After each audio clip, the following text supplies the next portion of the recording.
es la audiencia más importante de todas. Obviamente que está conectada indefectiblemente a las audiencias anteriores, porque no puede haber audiencia de juicio sin imputación. No puede haber audiencia de juicio sin acusación. No puede haber audiencia de juicio sin preparatoria. Pero donde realmente se lleva a cabo toda la estrategia ofensiva y defensiva en el proceso penal, porque es un sistema adversarial, dos adversarios, es en la audiencia del juicio oral. Es la más importante de todas las audiencias.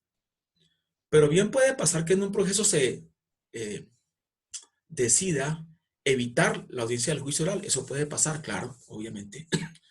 Si la parte de la defensa decide aceptar cargos, allanarse a cargos, o decide preacordar, o hay una preclusión o un principio de oportunidad, no habrá ningún tipo de audiencia de juicio oral. Sencillamente habrá una verificación de la causal y se precluye o se extingue la acción penal, o bien hay una verificación de esa decisión de allanamiento o preacuerdo y pasamos directamente, después de la verificación, al sentido del fallo. Pero digo que es la más importante hablando dentro de un contexto de un proceso ordinario normal. No el que termina de manera anticipada, sino lo normal.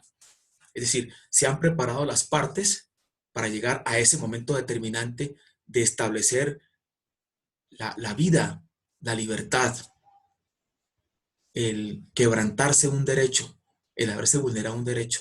Estaba escuchando ahora en estos momentos, desde las 10:15 que comenzó una conferencia de Raúl Zaffaroni, pues una estrella luminaria del derecho a nivel universal argentino. Eso no le quita lo bueno. Y excelente, obviamente. Qué personaje este. Entonces, viendo ahora esto, vamos a ver cómo se desenvolvería, cómo se desarrolla, cuál es la ritualidad de esa audiencia del juicio oral. Para ello, debemos tener tener en cuenta unas premisas. En primer lugar, la audiencia del juicio oral debe desarrollarse con la presencia del acusado si ese se encuentra privado de la libertad. Así que no puede haber audiencia si el privado de la libertad no acude a la audiencia, bien sea a través de la vía de la videoconferencia, cosas como estas. Hay salas de audiencia en Palo Quemado dispuestas con unos televisores para que él pueda intervenir, o bien puede suceder que él, estando privado de la libertad, decida no asistir, que también ese es su derecho. Pero en el evento de que no se conozca cuál es su decisión y él no comparece, no habrá audiencia. Punto número 1. Punto número 2. Partamos de la base de que el acusado sí asistió a la audiencia para efectos de la charla.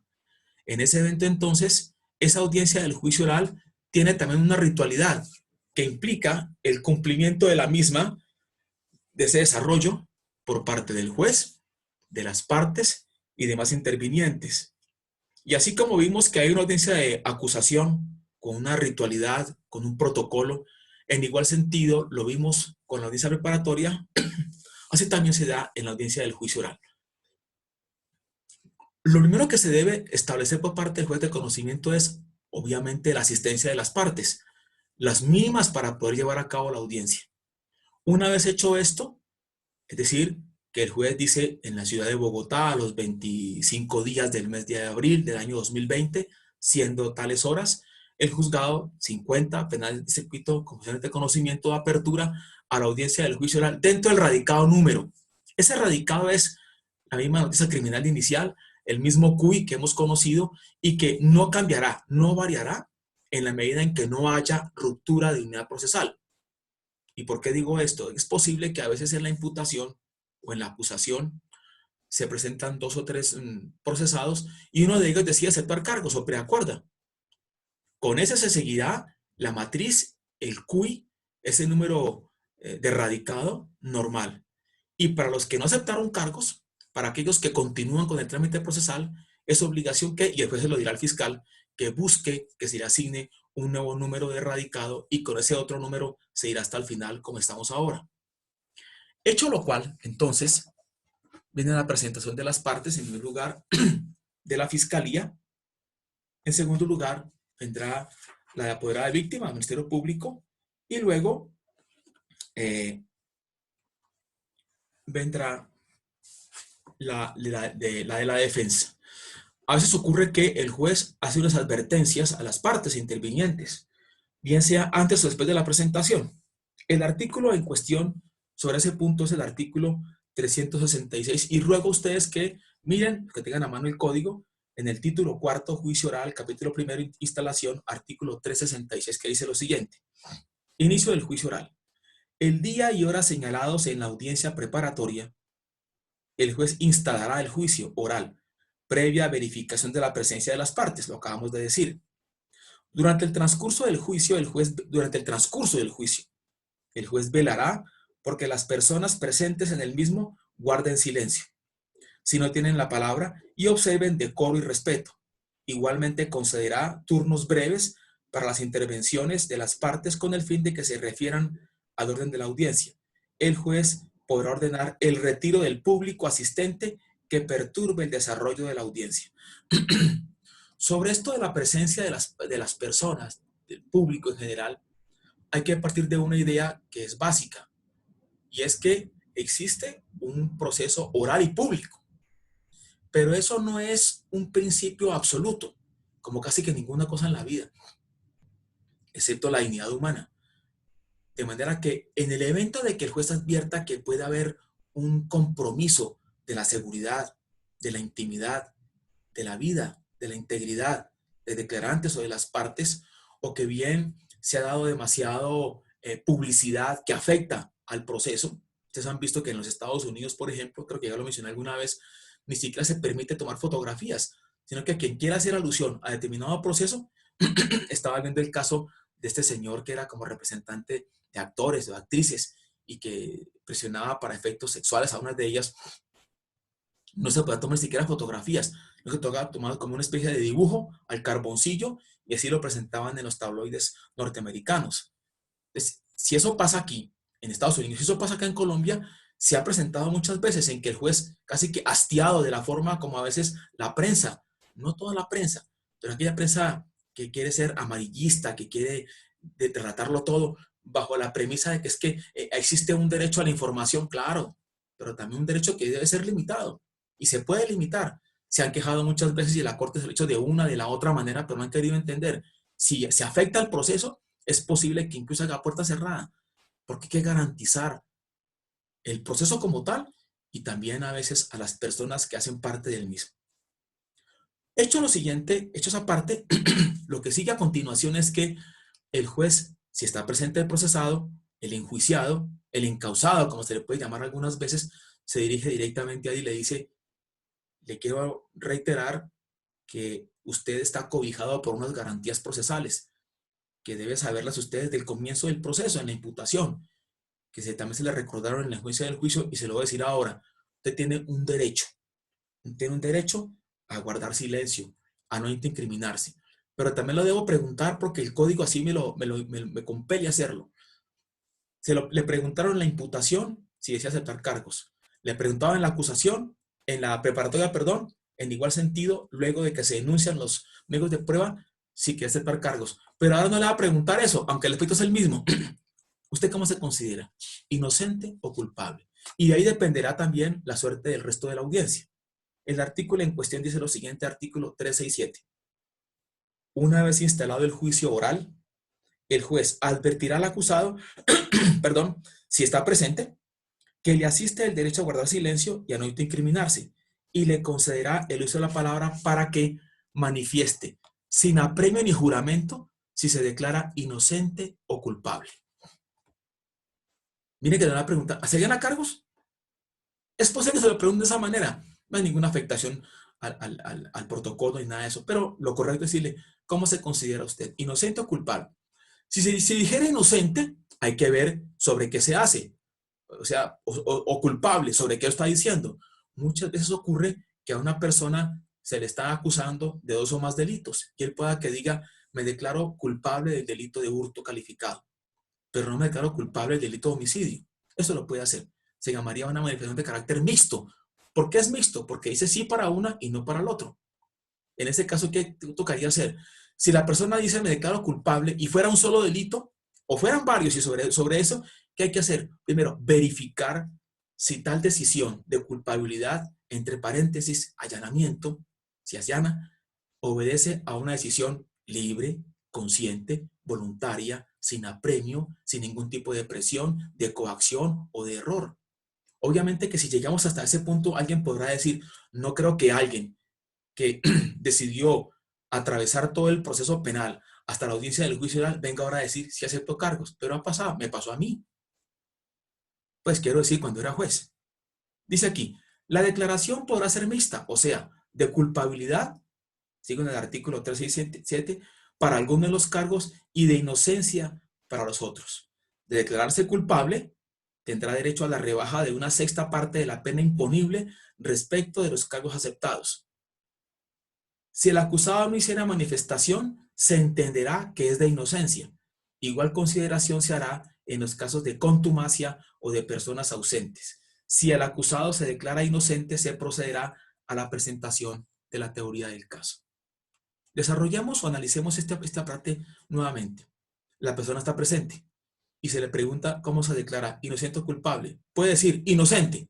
De una vez pasamos a la presentación de la teoría del caso. Esa es una posibilidad. La otra es que él diga, me declaro culpable de todos los cargos. En este caso se procede a verificar que tal aceptación de cargos, que tal aceptación de culpabilidad obedece a una decisión libre, manifiestamente expresa, sin ningún tipo de coacción y debidamente informado, asesorado por su defensor de confianza o defensor de defensoría pública.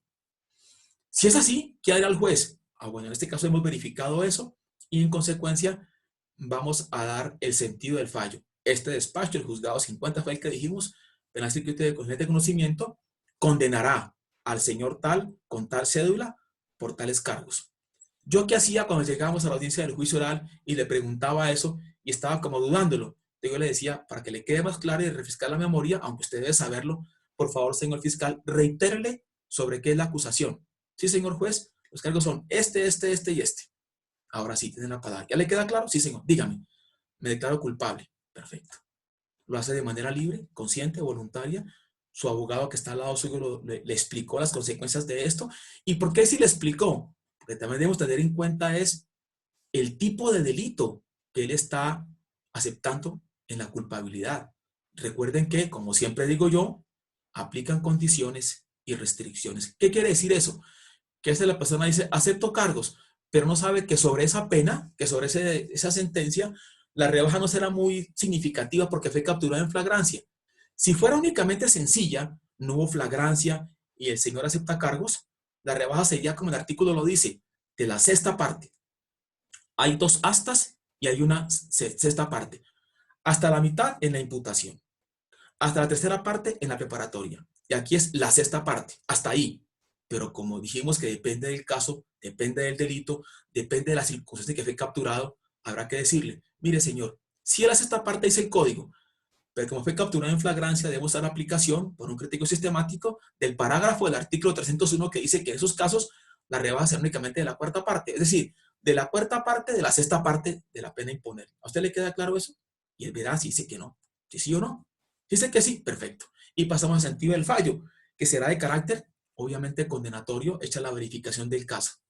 Y luego se dirá que se señala, que se da paso a la audiencia del artículo 447, que también se llama audiencia de individualización de la pena, en la que se concede la palabra de manera breve, sobre ella volveremos después, y por una sola vez, a la fiscalía, a la defensa, a la prueba de víctima, a la agente del Ministerio Público, para que hagan referencia a las condiciones individuales, familiares, sociales, modo de vivir, si el ahora sentenciado, porque ha sido sentido el fallo, tiene derecho a tener antecedentes judiciales o personales o familiares y luego a la pena que se pueda aplicar.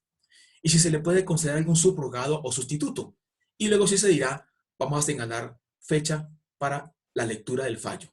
Porque lo que dijimos ahora fue el sentido del fallo. Y luego para la lectura del fallo. Supongamos que diga entonces, no, acepto este cargo, me declaro culpable de este sí y este otro no. Perfecto, este otro, este que usted aceptó cargos, señalamos allá. Y como que estamos reunidos para la audiencia pública, entonces, sobre este caso que usted aceptó, vamos a dar el 447 o suspendemos sobre este y continuamos con la audiencia del juicio oral. ¿Para qué? Para que no se vayan los demás testigos que ya llegaron ahí. Eso es claro. Si la persona guarda silencio, el artículo lo dice, debe entenderse que es que no acepta cargos. Aquí no vale de que el que otorga, acepta cargos y se queda en silencio. Ah, acepta cargos, ¿no? Quedó calladito. No. Guardar silencio aquí en penal no es como en el resto de la vida. Guardo silencio, no acepto cargos. En igual sentido de entenderse que no acepta cargos si la persona llegó hasta ahí en contumacia o rebeldía. ¿Qué es la contumacia o rebeldía? Las personas saben del proceso, pero no quieren asistir. Por eso es que para hacer la imputación al defensor público tuvo que ordenarse la captura a esa persona, cancelarse la captura y que el juez de garantía dijera queda en contumacia. Y sobre esa contumacia, entonces al defensor público es a quien se le hace la imputación, no a él, sino para que él represente a la persona que es contumaz o rebelde. Pero él va a decir, para efectos de nuestra charla, me declaro inocente. Eso hace que inmediatamente se active la siguiente fase de ese juicio oral. ¿Cuál es? La presentación de la teoría del caso.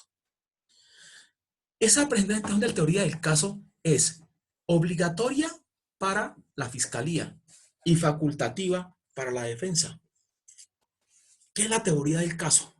Voy a traer aquí un concepto que da uno de los mayores doctrinantes en materia penal, tanto sustantiva como procesal. Me refiero al magistrado del Tribunal de Medellín y que está en mora de llegar al acuerdo del doctor Nelson Saray Botero, cuando en su libro, lo recomiendo mucho, aquí está, que se llama Procedimiento Penal Acusatorio, Nelson Saray Botero, segunda edición, Uña Academia Leyer. Segunda edición, ojo con eso. Dice así, la propuesta de solución de la hipótesis, concepto de teoría del caso, la propuesta de solución, la hipótesis o simplemente teoría del caso puede definirse como la formulación de la hipótesis que cada parte pretende sea acogida y aceptada por el juez en la sentencia, de acuerdo con los elementos fácticos, jurídicos y probatorios que se han acopiado y habrán de presentarse y valorarse en la etapa del juicio. Repito la definición, el concepto que da el doctor Saray Botero, aunque lo da obviamente basado en una sentencia de la Corte Constitucional, me refiero a la sentencia C-069 del año 2009, C-069 del año 2009 que dice, y reitero, concepto de teoría del caso, la propuesta de solución, la hipótesis o simplemente teoría del caso puede definirse como, comillas, la formulación de la hipótesis que cada parte pretende sea acogida y aceptada por el juez en la sentencia de acuerdo con los elementos fácticos, jurídicos y probatorios que se han acopiado y habrán de presentarse y valorarse en la etapa del juicio. Esta la da la Corte y la trae a colación el doctor Nelson Saray Botero y agrega esto que quiero también que ustedes lo tengan en cuenta. Dice así, la teoría del caso es un relato de los hechos de una manera esencialmente fáctica y narrativa, evitando la argumentación. Es una exposición oral y descriptiva del caso que hacen las partes sobre las circunstancias en que ocurrió el delito. Es una narración histórica y breve de lo acontecido, acompañada de la enunciación de los elementos materiales probatorios que demostrarán la verdad de lo afirmado. Se conoce también como alegato de apertura o declaración inicial que procede al debate probatorio. Eso lo toma él cuando dice alegato de apertura del tratadista Abella Franco Pedro Oriol. Estructura del proceso penal acusatorio, Fiscalía General de la Nación. Miren entonces cómo la teoría del caso es una formulación de la hipótesis que tenía la Fiscalía y que ahora se va a concretar en el juicio, que tenía la defensa y que ahora se concretará en el juicio. Relatará los hechos y dirán, la mayoría dice, señor juez, esta Fiscalía lo llevará a usted más allá de toda duda razonable a la certeza de que el día tal, a tal hora, el señor tal, dio muerte al vecino, dio muerte a la persona, accedió, estafó, prevaricó, lo que vaya a decir, y lo va a demostrar a través de la fase probatoria con el testimonio de la víctima, testigos tales y tales, algo muy breve. Cuando estuve yo haciendo el concurso para, estaba de penal municipal, para penal circuito, estaba en el año sabático, nos trajeron a unos fiscales. Y de hecho, parte del examen, si no estoy mal, fue en presencia de uno de ellos, Paul Baker, creo que no era fiscal, era el delegado de la embajada norteamericana para ese efecto. Entonces nos ponían allí hasta a presenciar el caso, también nos calificaban con lo que se iban a decir por parte de la fiscalía y la defensa.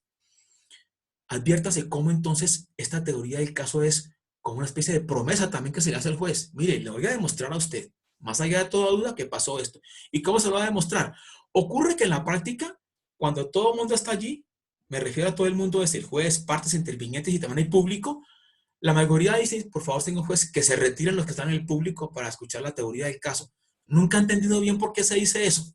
Dicen, no, es para que no se escuche, porque hay testigos y que, sí, pero es que es una teoría del caso que nada está comprometiendo, digamos, que el entendimiento de otra persona.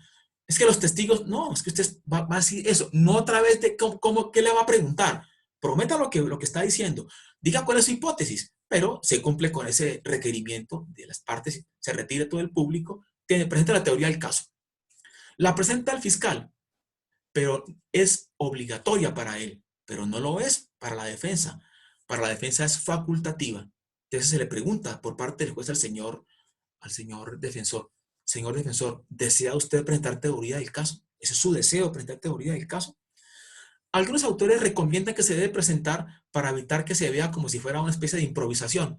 Otros dicen, ese es su criterio. No tiene por qué presentar teoría del caso, pero si quiere, puede hacerlo. De manera que hay unas recomendaciones que se hacen sobre la teoría del caso de parte del defensor, pero lo que es cierto es que sí es vinculante para la fiscalía. Una vez hecho eso, en que el fiscal presenta la teoría del caso a raíz de que el procesado dijo no aceptar los cargos, o sea, no declararse inocente, o de declaración mixta para unos y para otros no, y que el defensor manifiesta si la presenta o no la presenta, comienza entonces la subfase dentro de ese juicio oral, subfase de la práctica de pruebas. Vimos cómo desde la preparatoria el legislador está diciendo que la práctica de pruebas arranca primero para la fiscalía y luego para la defensa, a menos que se dé el caso de la refutación de una de las pruebas, en cuyo caso serán primero las de la defensa y luego las de la fiscalía. Pero vamos a llevar el curso normal de esto. Se le pregunta entonces si están preparados todos y están sus testigos. Eso es bueno también verificarlo por parte del juez. A veces el fiscal dice, señor juez, yo cité a todo el mundo, está lloviendo, hay un problema allá, están en los de las estudiantes en tal parte molestando, bueno, con las pedreas, hay un problema no sé qué. Entonces le ruego que por favor si me espera 5 minutos, porque el orden de mi presentación fue el que yo le dije a usted, primero a esta persona, luego tal, y no me ha llegado sino el perito, por falta que llegue la persona que está acá. Son problemas de mecánica que deben ser advertidos por el juez. Entonces el juez me dirá, el juez es muy estricto, obviamente, no, usted dijo que los tenía todos y no sé qué. Está bien. Otros para decir, le voy a dar un espacio de 10 minutos, sigan preparando ahí, así llega su primer testigo para que continuemos. Pero partamos de la base de que felizmente llegaron todos los que estaban pidiendo la fiscalía y la defensa. Ahí viene otro problema, y es que ya uno más o menos va calculando que si es un caso complejo, es un homicidio, es un caso truculento, es un delito sexual, es un caso en el que uno ve que vienen con todas las armas dispuestos pues, a batirse lealmente, obviamente en el proceso penal, pero que se va a demorar. Hombre, uno puede decirle, mire, si comenzamos con las pruebas de la fiscalía y son 5 testigos de la fiscalía y usted los tiene todos ahí, muy seguramente se demorará mínimo con ellos media 45 minutos, una media, hace puede ser 1 hora, 2 horas. ¿Para qué entonces hacer esperar a los testigos de la defensa? Inútilmente, realmente no vale la pena. Y no vale la pena porque muchas veces los testigos de la defensa o de la fiscalía misma son citados 1, 2 y 3 veces hasta que se aburren y dicen, yo no vuelvo por acá.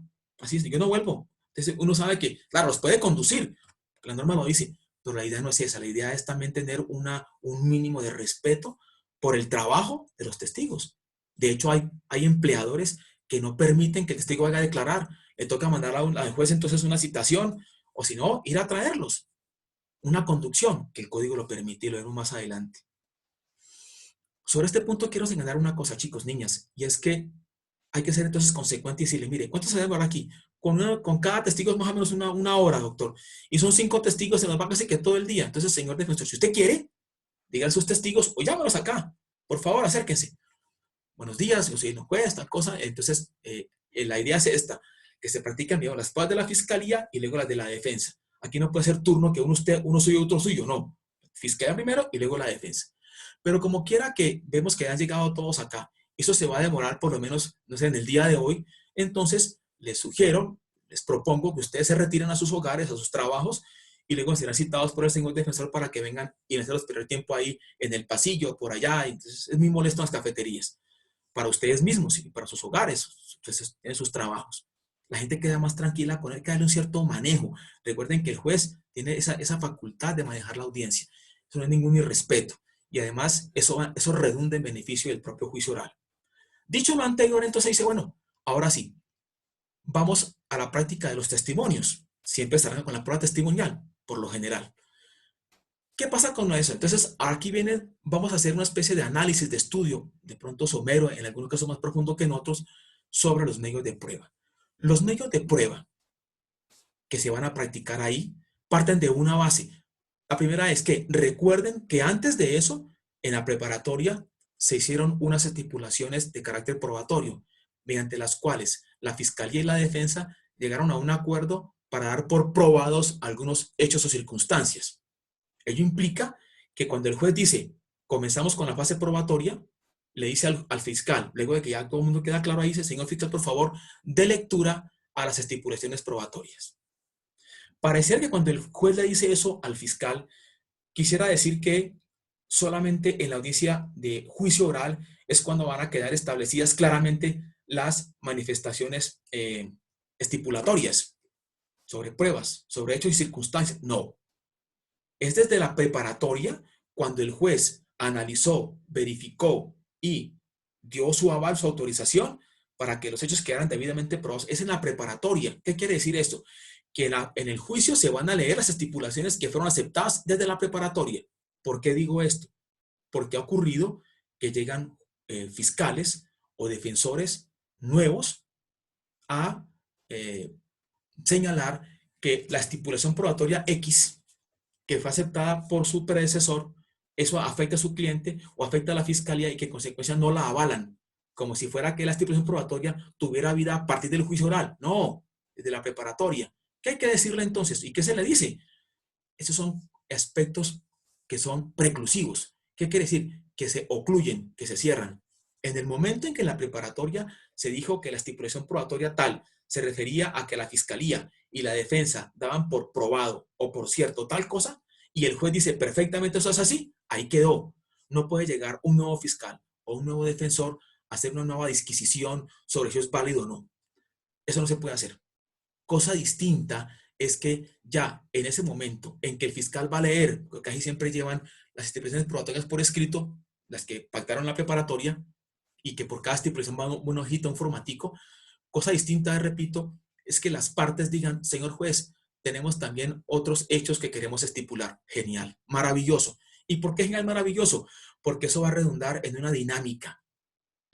El juicio oral está permeado por unos principios de inmediación, porque es ante el juez que se deben practicar las pruebas, pero también de concentración, es decir, que se haga en el menor tiempo posible para que todo quede ahí y quede en la memoria de las partes y del juez, que es el que da el sentido del fallo y luego el fallo en cuestión.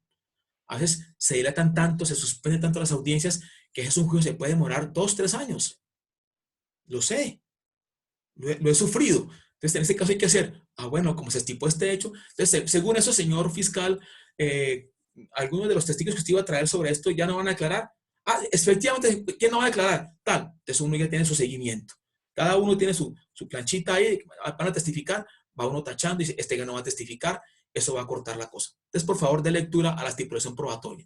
Puede leerla y dirá, estipulamos. Y va a decir, que el señor tal ingresó al hospital a tal hora, que el señor tal falleció de esto, que el arma de fuego no tenía permiso para su porte o tenencia, o que tal cosa, y van diciendo, y van diciendo. Ahora sí, comencemos con la práctica probatoria. Los medios de prueba están consignados en el artículo 382, 382. Aparecen incluidos con medios de conocimiento, como son el elemento material probatorio, la evidencia física, la información legalmente obtenida. Pero allí son los medios de prueba a saber: prueba testimonial, prueba documental, prueba pericial e inspección judicial. No hay prueba de confesión. En 900 no la hay. Y en cuanto a la prueba indiciaria, se ha manifestado que esta se va a traslucir, se va a transparentar, se va a materializar en las alegaciones finales y cuando el juez da su motivación en la sentencia. ¿Por qué? Porque es una prueba indirecta que se basa en un hecho indicador, un hecho indicado y una inferencia lógica que conecta la una con la otra. Pero esa valoración parte de un hecho indicador que parte de un hecho probado. De manera que si es un hecho probado, solamente puede darse en las alegaciones, como quiera que el hecho probado se da cuando la prueba se materialice en el juicio oral. Es ahí. Ahora bien, quizás la prueba más antigua, la prueba más reglamentada de todas y la prueba incluso más débil, porque no es de tanta precisión como una prueba pericial, por ejemplo, o una inspección judicial, es la prueba testimonial y a ella vamos a dedicarnos en el día de hoy. El concepto de testigo, testimonio, perdón, qué pena, por favor, perdón, Tico.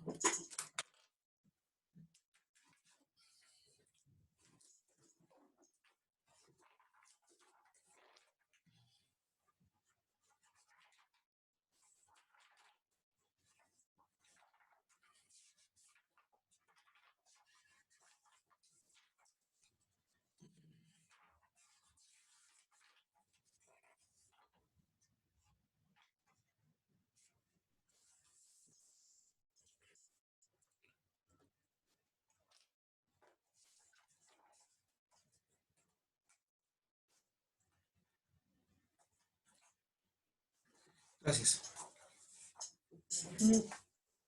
Si quisiéramos dar una definición de lo que es el testimonio como prueba, diríamos que tomando esta decisión del año 89, sería el testimonio es un medio de prueba que consiste en que una persona informa al juez sobre la ciencia o conocimiento que tiene de ciertos hechos del proceso, es decir, que interesan al proceso. Ese es el medio de prueba que es el testimonio. Pero el testimonio, ¿quién nos rinde? El testigo. ¿Cómo definir un testigo? Yo puse en mi libro, en mi vocabulario etimológico, aquí lo tengo.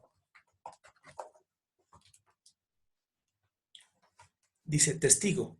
A grandes rasgos se puede definir como testigo la persona natural, que frente a una autoridad competente evoca y transmite de manera verbal los recuerdos que tenga sobre determinados hechos por los que es interrogada.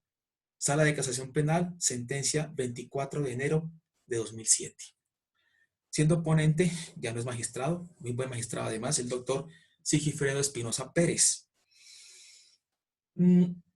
Sobre el origen del testigo, de la palabra testigo, hay diferentes versiones, unas muy llamativas, hasta jocosas, que las voy a decir aquí.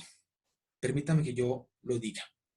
Dice lo siguiente: origen de la palabra testigo, derivado del antiguo testiguar, atestiguar. Parece que eso se incluyó en el idioma español más o menos en los siglos XIII a XV después de Cristo, que viene del latín testificare, por vía semiculta. Este es captado de testis, testigo, y facere, hacer, derivado de atestiguar. Lo dicho, de testiguar. Cultismos puros, testificar, testificación, testificar. Diminutivo de testis, testículo. Testículos, propiamente testigo de la virilidad, testicular. ¿Por qué se dice eso? Porque al parecer, desde algunos tiempos muy antiguos, se dice que la palabra testigo viene de testículo porque únicamente en los juicios podían testificar los varones. Entonces, el varón, recuerden ustedes que siempre ha habido una discriminación absurda con las mujeres, cuando han demostrado hasta la agencia que son mejores que nosotros. Esa discriminación llevaba a que solamente pudieran testificar los hombres, los mayores de edad, no los niños, ni tampoco esclavos o bárbaros.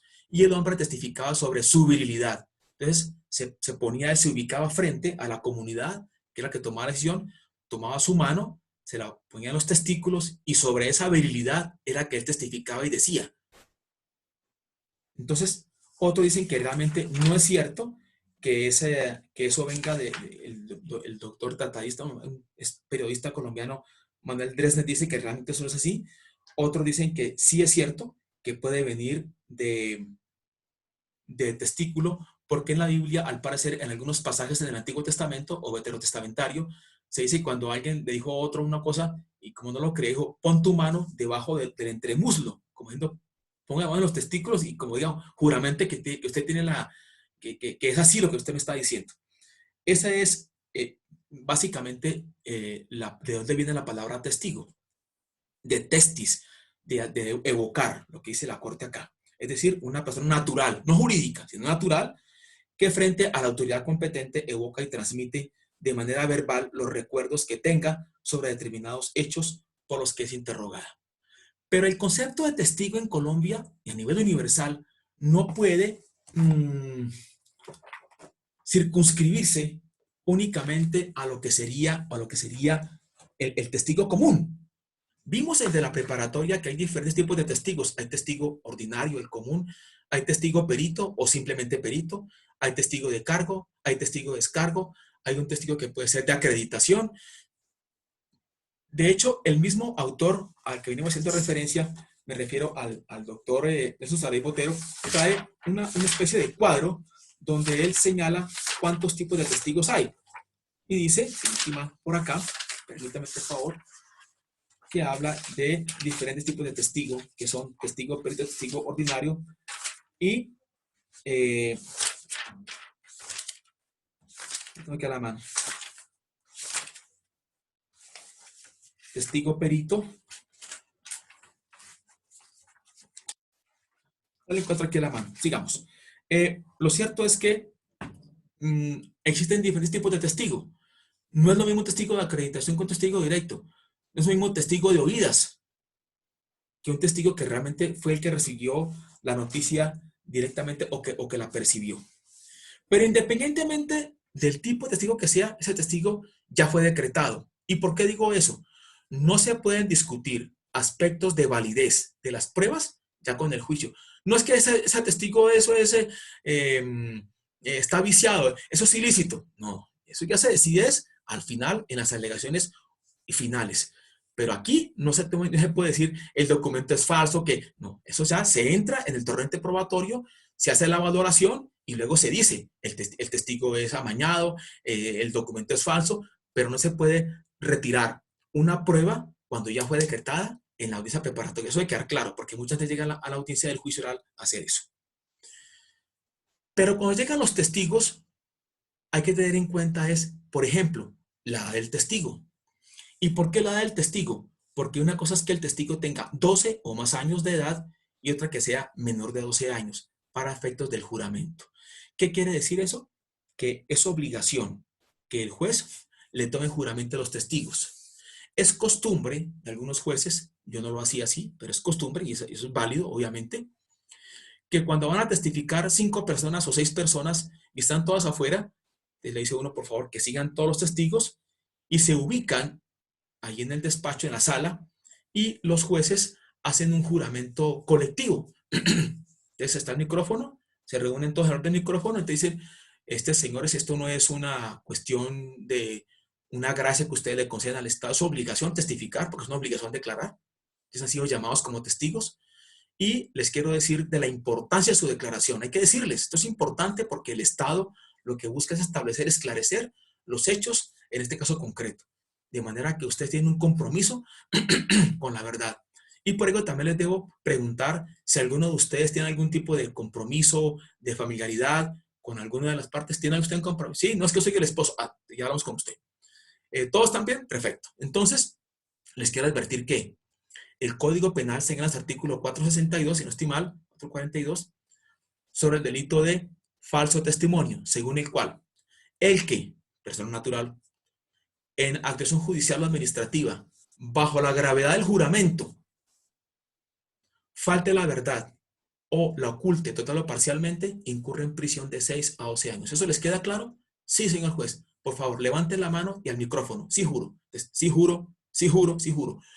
Yo acostumbraba, obviamente con el debido respeto, me parece que era mucho más comprometedor hacer ese juramento de manera individual. Entonces decía, traiga su testigo. Y con el que iba llegando, a ese le iba tomando el juramento y le hacía las advertencias de ley. El artículo que hace, o los artículos que hacen referencia a la práctica de la prueba, primero dice lo siguiente y voy a hacer referencia a ellos. Nos encontramos entonces en la presentación del caso y luego pasamos a la práctica de la prueba. Dice así: capítulo tercero, práctica de la prueba, parte 1, disposiciones generales. Fines. Las pruebas tienen por fin llevar al conocimiento del juez, más allá de duda razonable, los hechos y circunstancias materia del juicio y los de la responsabilidad penal del acusado como autor o partícipe. Este artículo 372 está en absoluta consonancia, congruencia o de conformidad con el artículo 381. Porque el artículo 381 dice: conocimiento para condenar. Para condenar se requiere el conocimiento más allá de toda duda acerca del delito y de la responsabilidad penal del acusado fundado en las pruebas debatidas en el juicio. Y está en consonancia también con ese principio que nosotros vimos que se llama principio de... siempre se me olvida el nombre. Les digo. Principio de progresividad. De progresividad. Según el cual, para la imputación, hay una ignorancia, digamos así, no se sabe qué pasó, qué delito fue o quién lo cometió. Luego pasamos a un grado de posibilidad en la imputación. ¿Recuerdan ustedes? Posibilidad en la imputación. De probabilidad de verdad en la acusación. Y el artículo lo dice: probabilidad de verdad en la acusación. Y luego en la sentencia lo que se le pide al juez es que, más allá de toda duda, tenga ese conocimiento. Por eso dice: las pruebas tienen por fin llevar al conocimiento del juez, más allá de duda razonable, los hechos y circunstancias materia del juicio y la responsabilidad. Y el 370 y el 381 dice: para condenar se requiere el conocimiento más allá de toda duda, certeza razonada, acerca del delito, 1, y la responsabilidad del acusado, 2. Y sigue. Libertad. Recuerden que esto lo vimos en punto de la conducencia de la prueba, cuando dijimos: existe un principio de libertad probatoria mediante el cual un hecho se puede probar, en términos generales, con cualquier medio de prueba, a menos que para ese determinado hecho se exija determinado medio de prueba. Aquí dice, artículo 373, libertad. Los hechos y circunstancias de interés para la solución correcta del caso se podrán probar por cualquiera de los medios establecidos en este código o por cualquier medio técnico o científico que no viole derechos humanos. Artículo 374. Oportunidad de pruebas. Toda prueba deberá ser solicitada o presentada en la audiencia preparatoria, salvo lo dispuesto en el artículo 357, y se practicará en el momento correspondiente del juicio oral y público. Pertinencia, ya la vimos en el momento de la pertinencia, que dijimos pertinencia directa, pertinencia indirecta. Admisibilidad, toda prueba pertinente es admisible, salvo cuando que exija peligro para... Ahí está, también ya lo vimos también. Publicidad, esta. Artículo 377. Toda prueba se practicará en la audiencia del juicio oral y público, en presencia de las partes intervinientes que hayan asistido y del público presente, con las limitaciones establecidas en este código. Artículo 378. Contradicción. Las partes tienen la facultad de controvertir tanto los medios de prueba como los elementos materiales probatorios y evidencia física presentados en el juicio o aquellos que se practiquen por fuera de la audiencia pública. Inmediación. Lo dijimos también ahora. Artículo 379. El juez deberá tener en cuenta como pruebas únicamente las que hayan sido practicadas y controvertidas en su presencia. La admisibilidad de la prueba de referencia es excepcional. ¿Cuál es la prueba de referencia? Aquella que no se puede practicar delante del juez por alguna razón. ¿Es admisible la prueba de referencia? Sí. ¿De manera excepcional? Sí. El artículo, si no estoy mal, aunque no estamos para ese punto, lo veremos después, dice lo siguiente. 348. No estoy muy seguro. Bueno, leemos en su momento. Que si la persona ha fallecido, que si ha desaparecido o por algo similar, en esos eventos, esa prueba es válida. Permítame, por favor. Críticos de valoración. Ojo acá con esto. Los medios de prueba, los elementos materiales probatorios y la evidencia física se apreciarán en conjunto. Los criterios para apreciar cada uno de ellos serán señalados en el respectivo capítulo. ¿Qué quiere decir? Que este código trae, como lo veremos a continuación, unos capítulos destinados únicamente la prueba testimonial, a la prueba pericial, a la prueba documental, a la inspección judicial. Cada uno tiene su propio reglamento y hay un artículo para cada uno de cómo se debe valorar la prueba. Por ejemplo, el artículo que señala cómo se valora la prueba testimonial es el artículo 404. Entonces, no es únicamente que el juez diga, esta prueba, no, debe estudiar esa prueba en relación con todo el conjunto probatorio y de ahí extraer su decisión. Luego dijimos, artículo 382, vuelvo y lo menciono, cuando dijo medios de conocimiento. Son medios de conocimiento la prueba testimonial, la prueba pericial, la prueba documental, la prueba de inspección, los elementos materiales probatorios, evidencia física o información, o cualquier otro medio técnico-científico que no viole el ordenamiento jurídico. Entonces ahí están establecidas las reglas probatorias. ¿Qué tenemos ahí? Una teoría del caso obligatoria para la fiscalía, que está sustentada en medios de prueba. Él tiene que decir sobre qué es que él promete, da su hipótesis, da lo que él considera que pudo haber pasado y dice, lo voy a demostrar con los medios de prueba, con este. Y además también la defensa puede hacer lo mismo, si ese es su interés, o puede guardar silencio. Y luego entonces, con base en esa hipótesis o la teoría del caso, comenzamos dentro de un marco de principios de prueba para todos los medios de prueba a la práctica de los medios de prueba. La prueba testimonial es la que arranca acá con la parte segunda y vamos a leer. Reglas generales para las pruebas testimoniales. Ya definimos qué es el testimonio, definimos qué es el testigo, dijimos de dónde viene la palabra testigo y dice el código. Artículo 383. Obligación de rendir testimonio. Toda persona está obligada a rendir bajo juramento. Toda persona está obligada a rendir bajo juramento el testimonio que se le solicite en el juicio oral y público o como prueba anticipada, salvo las excepciones constitucionales y legales. Al testigo menor de 12 años, ya lo advierte el código, no se le recibirá juramento. Ojo, sí testifica, pero no con juramento. Y en la diligencia deberá estar asistido en lo posible. No quiere decir que si no está asistido es nulo o es inválido. No, en lo posible debe estar asistido por su representante legal o por un pariente mayor de edad. El juez, con fundamento en motivos razonables, podrá practicar el testimonio del menor fuera de la sala de audiencia, de acuerdo con lo previsto en el numeral quinto del artículo 146 de este código, pero siempre en presencia de las partes, quienes harán el interrogatorio como si fuera en juicio público. ¿Qué quiere decir esto? Para empezar, ¿quiénes deben testificar? En principio, todos. Todos. ¿Todos bajo juramento? En principio, sí. ¿Menos quién? Los menores de 12 años. ¿Los menores de 12 años pueden testificar? Sí pueden testificar, pero sin la toma del juramento si son menores de 12 años. ¿Pero qué pasa para protegerlos a ellos? Es entendible que sea una persona ya madura, vieja, ya recorrida, pero pues nunca ha estado en un despacho judicial, menos en una sala de audiencia pública, la sientan para que responda, el nerviosismo pues obviamente que va a aflorar. Si eso se puede decir de una persona mayor de edad, ¿qué no decir de un menor de edad? Para ello entonces lo que se utiliza es, con base en esto, las llamadas cámaras de Gesell. Que tenga la definición. Un momentico.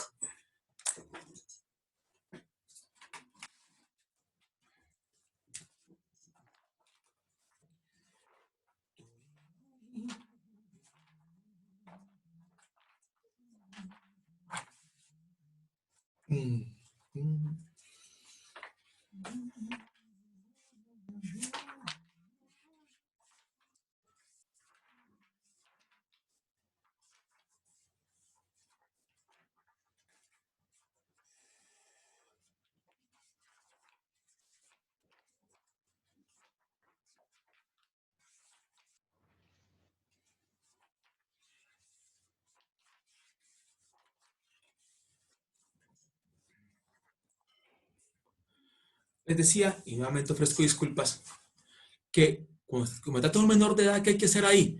No podemos dejar al menor de edad ahí. Muy seguramente algunos de ustedes, por su trabajo, han estado allá en una audiencia de estas, lo que se hace es, se lleva al menor a un piso, del piso de arriba, donde hay una sala de circuito cerrado de televisión. Ahí está una psicóloga.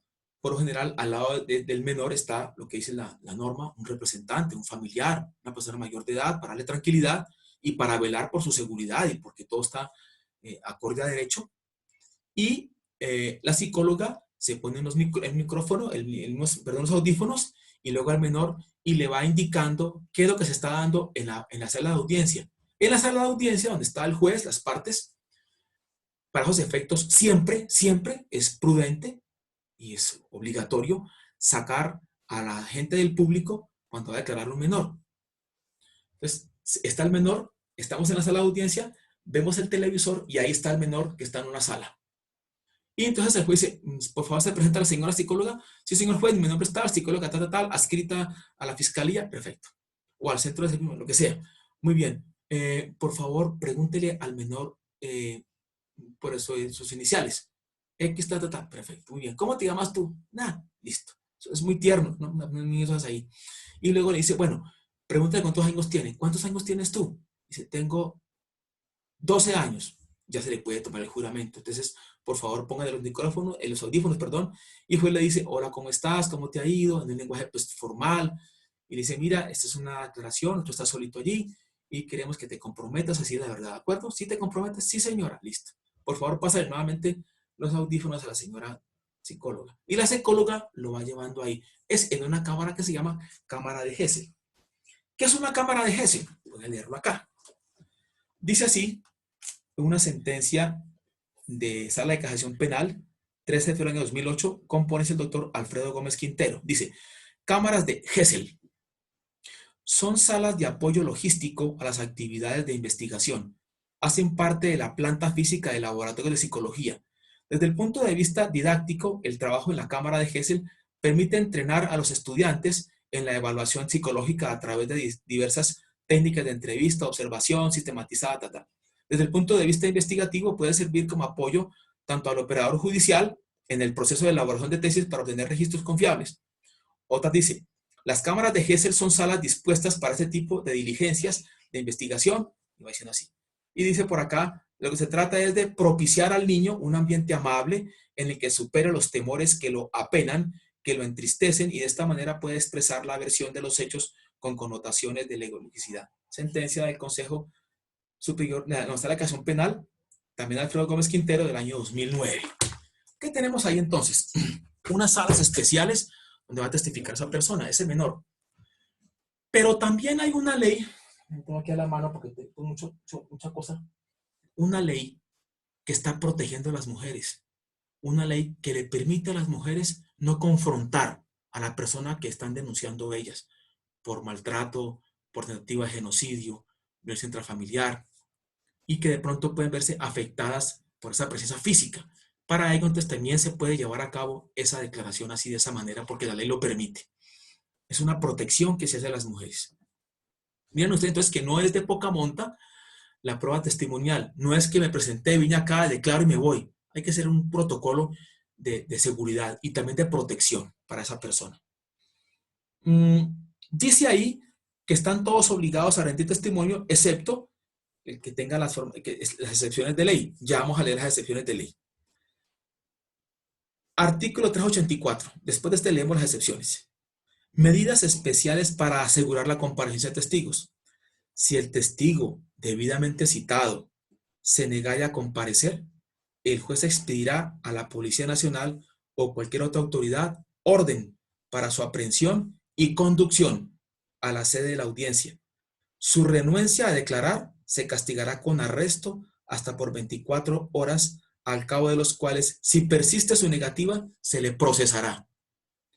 Las autoridades indicadas están obligadas a auxiliar oportuna y diligentemente al juez para garantizar la comparecencia obligatoria de los testigos so pena de falta grave. ¿Quién cita a los testigos? Las partes. No solamente eso, al testigo hay que prepararlo. Prepararlo el testigo por parte de la fiscalía y por parte de la defensa no es amañarlo. No es, quiero que diga esto, quiero que, no, esto no, yo vi esto, no, digo, no. Prepararlo es, primero, conocer al testigo y si se le practica una entrevista, decirle, ¿usted dijo esto? Perfecto. ¿Usted sí vio esa cosa, sí la vio? Quiero que diga la verdad, no quiero que se invente nada. Eso es con lealtad. Ojo con eso. Porque muchas veces dicen, es que ni siquiera lo conozco. Peor, no, hay que preparar al testigo para saber realmente si tiene una visión o no tiene la visión, si estuvo ubicado donde era o no era. Si realmente, aparte de ser un testigo, sirve como medio de prueba, si logra llevar al convencimiento al juez. Me explico. A veces, y sobre todo pasa mucho en los pueblos, en los barrios así, que sea una pelea en una cantina y hay un herido, un muerto, y entonces llaman al testigo, ¿usted estuvo presente ahí en la cantina? Sí, claro, estábamos ahí. Y yo cuando me pegó la puñalada, no, yo me agaché para acomodarme el zapato. No, yo estaba en el baño, yo estaba pagando la cuenta.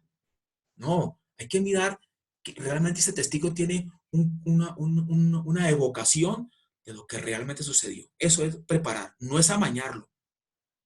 Ahora, se citan a los testigos, las partes, me lo espero aquí, y a veces pasa que dice el fiscal o la defensa más adelante, señor juez, yo solicité que viniera a declarar tal persona, lo cité hemos esperado tres audiencias, no ha comparecido, le envié, le comuniqué, es más, de hecho me dijo, puede decir que no iba a declarar, y para mí es vital, por ello le pido que dé aplicación al artículo 384 y que se ordene la conducción de esta persona. El juez valora lo que acaba de decir, eso es una orden que da el juez, y perfectamente, una vez hecho eso, le envía un oficio al comando de policía y la policía va y trae al señor a la sala de audiencia. Lo conduce ahí. Y si no quiere declarar, está la obligación, la función del juez disciplinaria de castigarlo con arresto hasta por 24 horas. Y si persiste, se le procesará. Porque está yendo dentro de una resolución judicial, va en contravía de eso. Entonces miren que cuando ustedes lo citen como testigos, tienen que ir.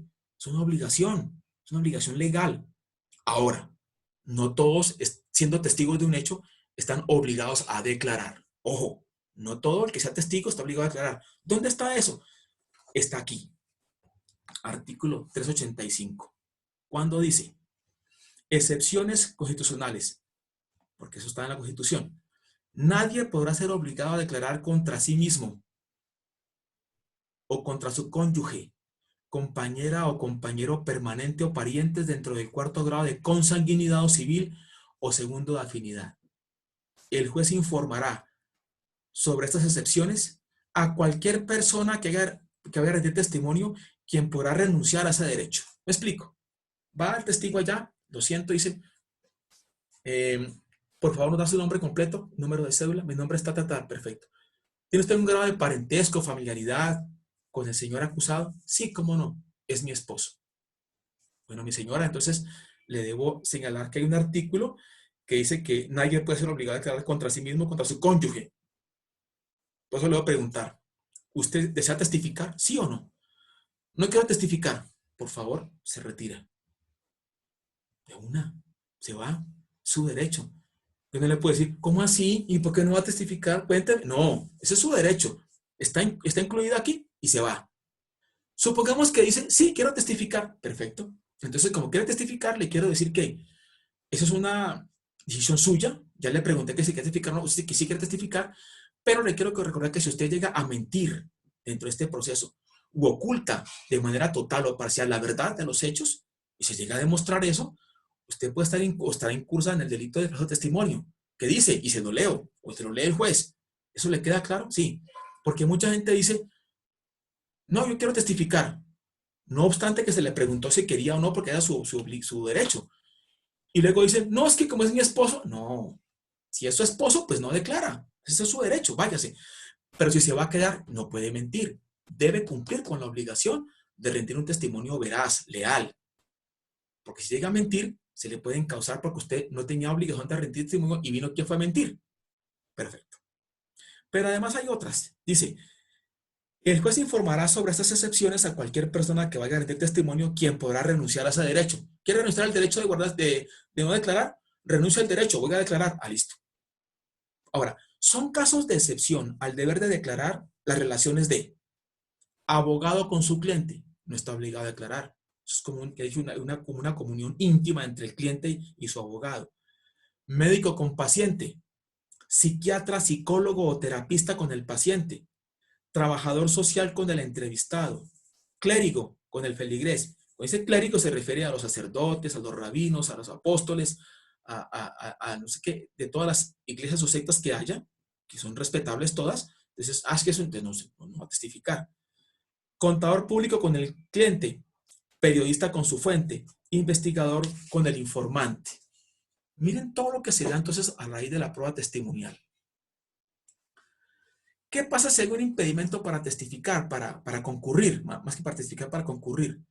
Si el testigo estuviera físicamente impedido para concurrir a la audiencia pública, donde se practicará la prueba, de no hallarse disponible el sistema de audio-video, que se puede, u otro sistema de reproducción a distancia, las videoconferencias, tipo de cosas, la audiencia, se realizará en el lugar en que se encuentre.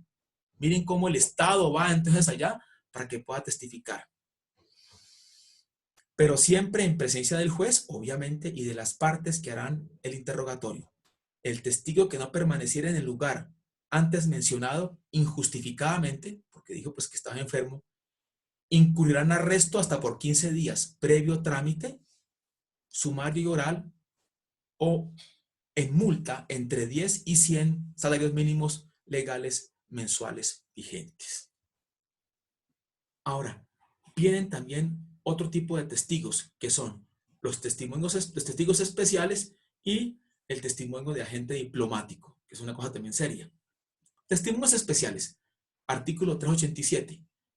Cuando se requiera el testimonio del presidente de la República o del vicepresidente de la República, se informará previamente al declarante sobre la fecha y hora para que permanezca en su despacho, a donde se trasladarán el juez, las partes y el personal de secretaría necesario para la práctica del medio de prueba.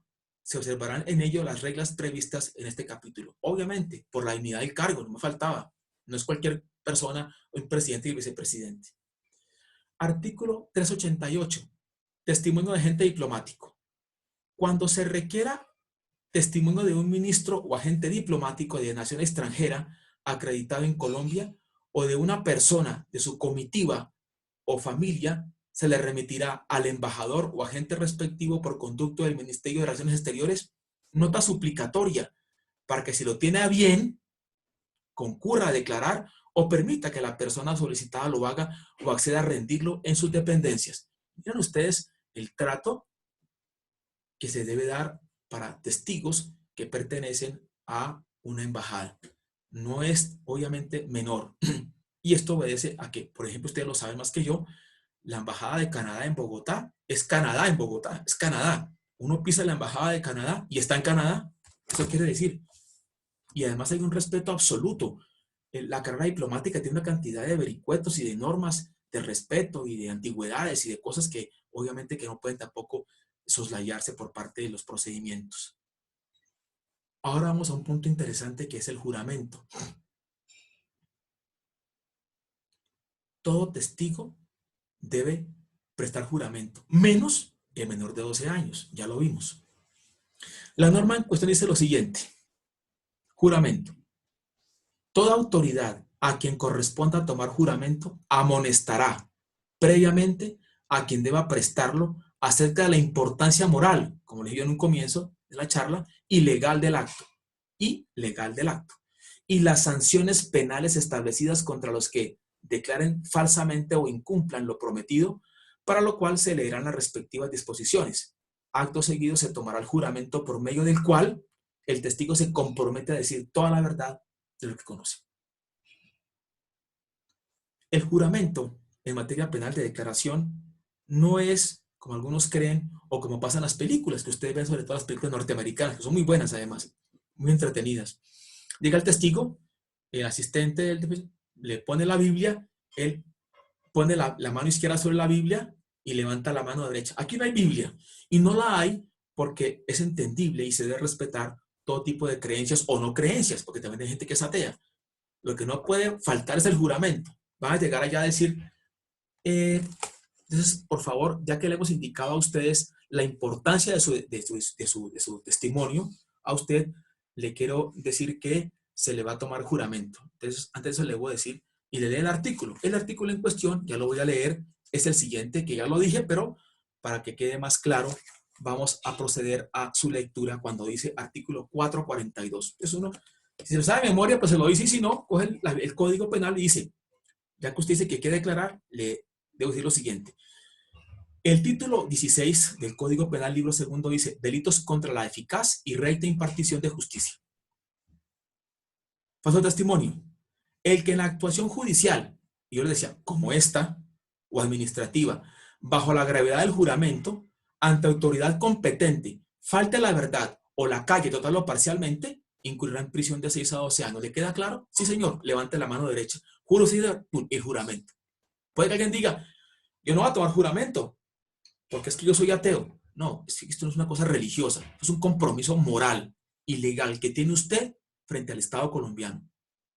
Ah, que no lo voy a hacer. Le impongo la sanción de una vez. Y si no, el arresto, ya la persona lo va a pensar 2 veces. Ah, no, yo tomo juramento. Perfecto. Te levante la mano derecha. ¿Jura usted decir la verdad en la presente declaración? Sí. Otro dice, ¿jura decir la verdad y nada más que la presente declaración? Sí. Perfecto. Entonces, ese es el compromiso. Puede sentarse. El juramento obviamente vendrá después de que se le haya preguntado si tiene algún tipo de vínculo, porque si lo tiene y no hay que declarar, ¿para qué juramento? Pues se va. Miren la condición del juramento. Les pregunto a ustedes, y ya me pueden responder ahí los que puedan, obviamente. Supongamos que en la audiencia del juicio oral, el juez omite dar lectura a este artículo. No se lo leyó. Y la persona declara, y se advierte después al final que estaba mintiendo. Esta persona puede ser encausada penalmente por el delito de falso testimonio, ¿sí o no? A ver, los escucho. Como dicen por ahí ahora en el Twitter. Los atiendo de a uno. Alexander, dime tú, no seas tímido. Carolina, Daniela. A ver, ¿quién dijo yo? No, porque no está Lina. bajo gravedad del juramento. Esa es Lina. ¿Quién sigue? Llamo a lista de una vez. Alexander. Alexander, Acá estoy, Doc. cuéntame. ¿Se pueden No, causar sí o no? ¿O no estabas ahí, estabas no, bailando? Estabas no, bailando. no. Sí, sí están, yo sé que están hablando. No porque está bajo juramento. No, pero no es que no se leyó. Espera, un segundo. Me ubico y abro el código. Bueno, pero me gustó tu intervención.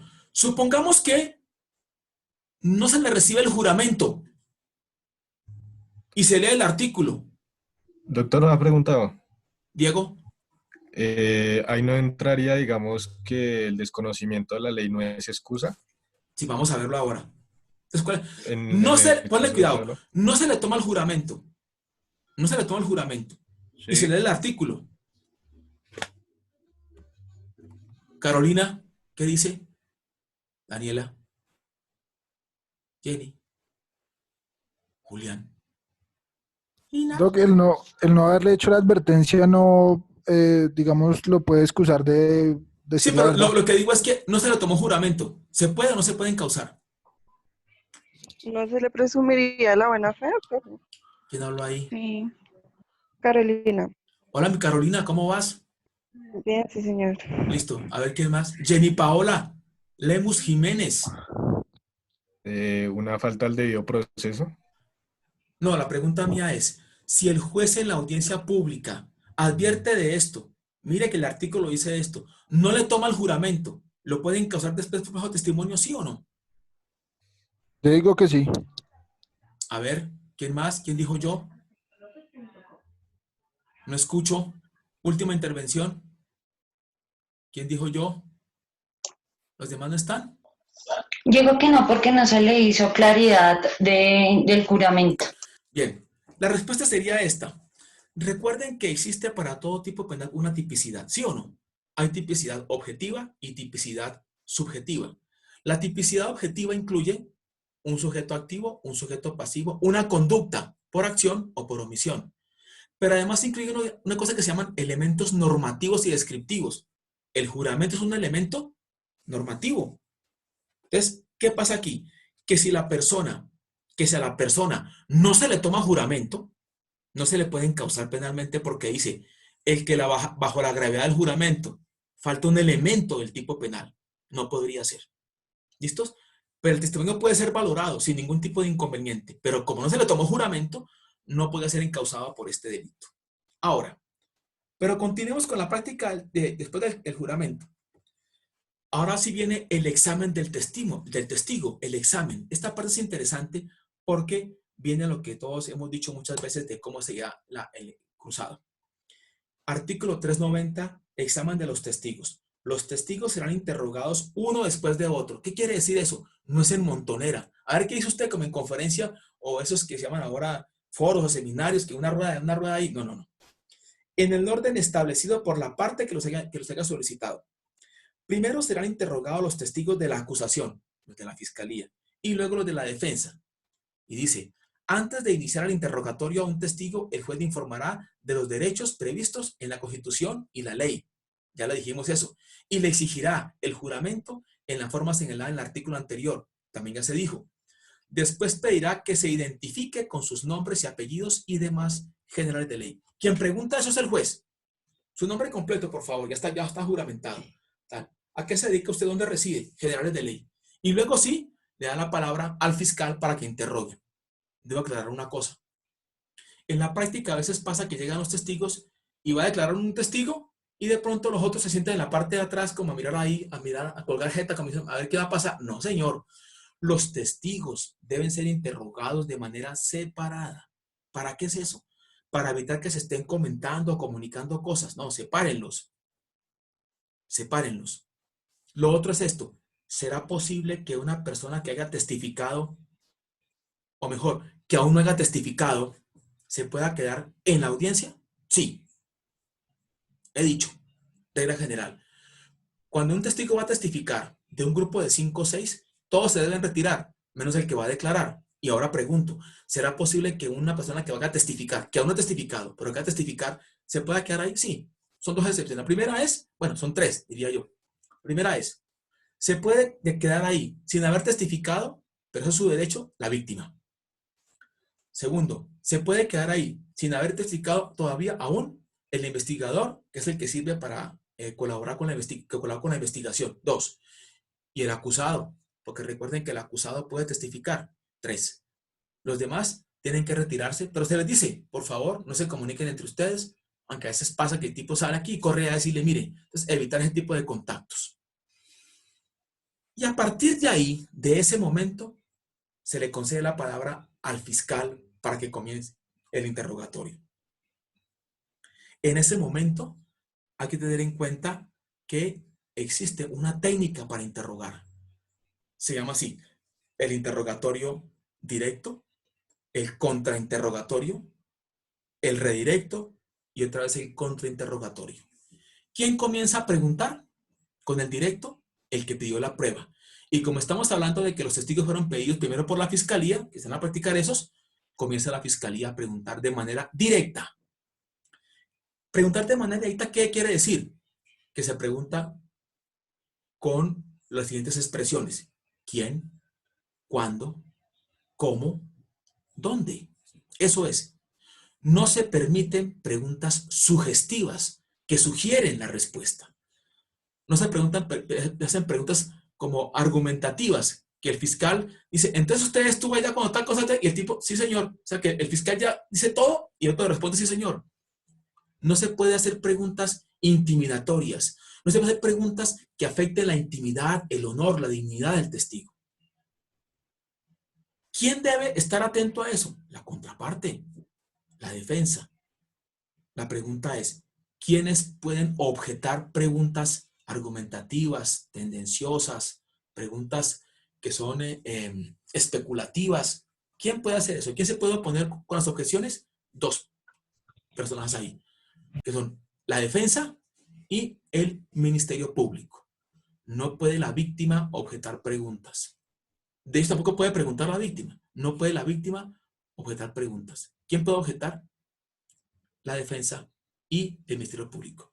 Cuando le corresponda a la defensa preguntar, bien sea en el redirecto o bien sea cuando él tenga sus testigos de manera directa, ¿quién puede objetar? La Fiscalía y el Ministerio Público. El código dice que el juez rechazará preguntas. Sí, el código dice eso, pero lo dice es porque cuando la parte objete y diga, señor juez, pregunta tal, ahí lo vamos a ver ahora. Veamos el artículo 391. Dice lo siguiente. Interrogatorio cruzado del testigo. todo declarante, luego las formalidades indicadas en el artículo anterior, en primer término, será interrogado por la parte que hubiera ofrecido su testimonio como prueba. Dijimos que la fiscalía, porque según lo que vimos el criterio de la preparatoria y del juicio oral, comienza con la práctica de la fiscalía. Este interrogatorio denominado directo, se limitará a los aspectos principales de la controversia. Se referirá a los hechos objeto del juicio o relativos a la credibilidad de otro declarante. No se podrán formular preguntas sugestivas, ni se insinuará el sentido de las respuestas. ¿Quién arranca? La fiscalía. ¿Qué tipo de interrogatorio? Directo. Preguntas generales. ¿Qué no se puede preguntar? Ni preguntas sugestivas, ni tampoco insinuar la respuesta. La sugestiva es la pregunta como engañosa. Ahora, en segundo lugar, ya le pregunté al fiscal. En segundo lugar, si lo desea, la parte distinta. Aquí dice por qué dice distinta. Porque es en forma general del proceso. Pero como sabemos que arranca la fiscalía, ¿a quién le corresponde ahora? A la defensa. En segundo lugar, si lo desea, la parte distinta a quien solicitó el testimonio podrá formular preguntas al declarante en forma de contrainterrogatorio, que se limitará a los temas abordados en el interrogatorio directo. El tema de las preguntas, ¿quién lo da? El que hizo el interrogatorio directo, el fiscal, da los temas. Y sobre ese tema es que puede preguntar, o mejor, contrainterrogar la parte contraria. ¿Cómo se llama eso? Dijimos ahí, contrainterrogatorio. Primero, interrogatorio directo. Segundo, contrainterrogatorio. Ahora, quien no hubiera intervenido en el interrogatorio directo, en este caso el fiscal, podrá agotar un turno de preguntas dirigidas a la aclaración de los puntos debatidos en el contrainterrogatorio, el cual se denomina redirecto. En estos eventos deberán seguirse las mismas reglas del directo.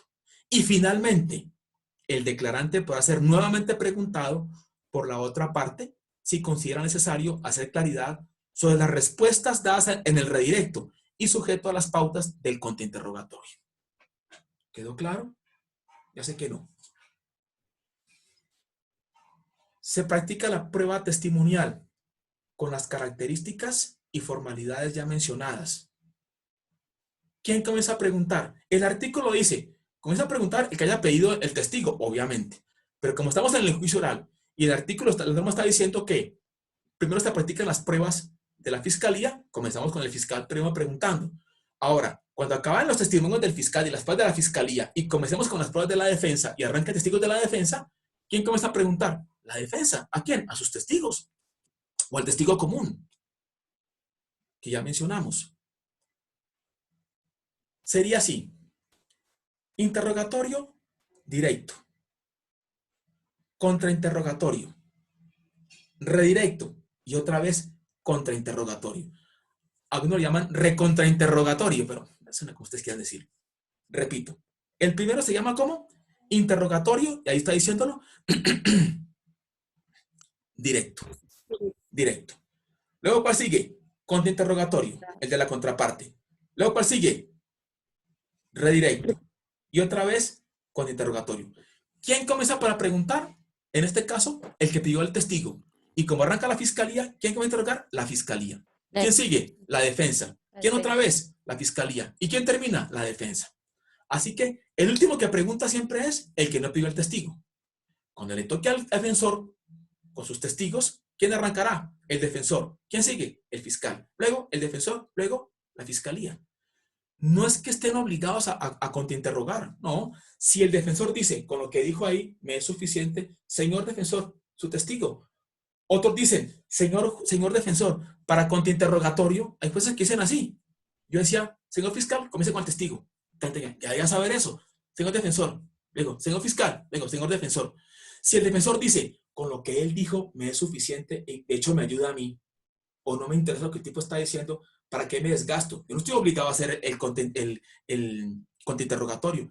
Digo, si pregunta, señor juez, se puede sentar o se puede ir. Pero esta es la secuencia que se da, ¿de acuerdo? Ahora, viene lo que le dije a ustedes ahora. Reglas sobre el interrogatorio. El interrogatorio será observando las siguientes instrucciones. A. Toda pregunta versará sobre hechos específicos, concretos. B. Dice, el juez prohibirá toda pregunta sugestiva, capciosa o confusa. No es que el juez diga, momentico, no, para eso está la contraparte. Señor juez, la pregunta es confusa o es capciosa. O sea, está engañando al testigo. El juez prohibirá toda pregunta que tienda a ofender al testigo. D. El juez podrá autorizar al testigo para consultar documentos necesarios que ayuden a su memoria. En este caso, durante el interrogatorio, se permitirá a las demás partes el examen de los mismos. A veces el testigo lleva su carpetica ahí dice, sí señor, es que yo quiero y mirar ahí, ¿puedo ver? En ese caso hay que advertir. Por favor, señor juez, díganle al testigo que haga entrega de eso a las demás partes para saber qué documentos está sacando ahí. Pero cuando dice que el juez prohibirá, no permitirá, se refiere a que él lo prohibirá, pero a petición de parte. Pero puede pasar que en la práctica el defensor se quede mudo, estático, y no vea que están avasallando al testigo. No advierta que son preguntas sugestivas o capciosas. El juez, ¿qué va a decir? Señor fiscal, por favor, usted está haciendo preguntas que no van de acuerdo con lo que dice el reglamento procesal. ¿Es una pregunta ofensiva o es una pregunta capciosa o sugestiva? El señor defensor, ¿qué le pasa a usted que no está atento a esto? ¿No sabe el sistema o qué? Así.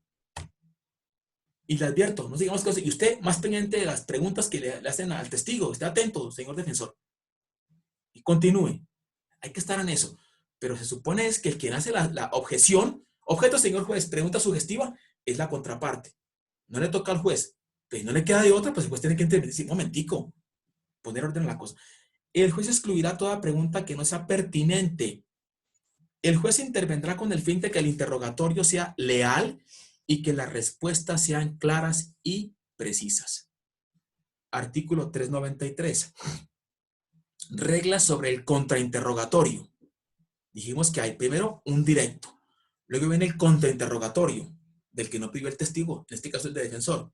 ¿Qué reglas tiene eso? Dice, la finalidad del contrainterrogatorio es refutar en todo o en parte lo que el testigo ha contestado. Sobre esto es una parte teórica. Vamos a ver en otra charla algunas cosas prácticas para que veamos de qué consiste eso, obviamente.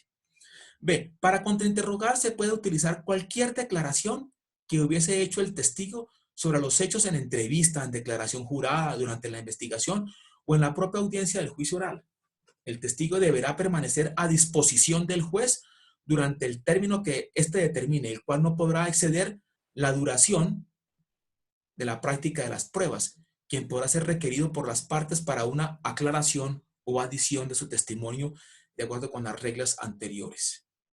Por último dice, acusado y coacusado como testigo. Si el acusado y el coacusado ofrecieren declarar en su propio juicio, comparecerán como testigos y bajo la guía del juramento serán interrogados, de acuerdo con las reglas previstas en este código. Pero insisto lo que dije también la vez pasada, o hace unos minutos, aunque se les toma juramento, no podrán ser encausados por el delito de falso testimonio. Vamos a dejar aquí entonces. Hasta aquí va la clase. Hasta aquí va el parcial o tenemos otra clase más adelante. No sé, ustedes me dirán cómo es la cosa acá. ¿Estamos en qué fecha?